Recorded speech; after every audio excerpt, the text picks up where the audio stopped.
يا ابني يا بنتي، أقرب أقرب، وسيب روحك تسمع كلمة القدر. النهاردة وأنا بقلب الورق قدامي طاقة غريبة وقوية لمعت نور، كأن السما بتبعتلك رسالة. الشهر ده شهر ديسمبر شايلك خير كتير. أهو ورق الحظ بيقول إن في باب كان مقفول هيتفتح لك، وفي رزق كان مستني اللحظة الصح وهيجيلك من طريق ما كنتش متوقعه. شايفة قدامي ورقة الشمس، ودي دايما علامة نجاح، علامة فرحة داخل بيتك، وعلامة إنك هتقوم من أي تعب وتبدأ صفحة جديدة. بس اسمع كويس، في شخص في حياتك ظهوره مش صدفة، والورق بيقول إن لقائه ليه معنى كبير الشهر ده.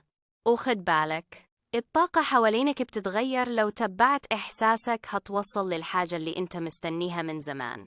افتكر كلمتي، ديسمبر مش شهر عادي، ده شهر الفرصة وشهر التغيير، وشهر اللي الحظ فيه هيزورك بنفسه. وآهو الورق قال كلمته، والباقي عليك أنت. جاهز؟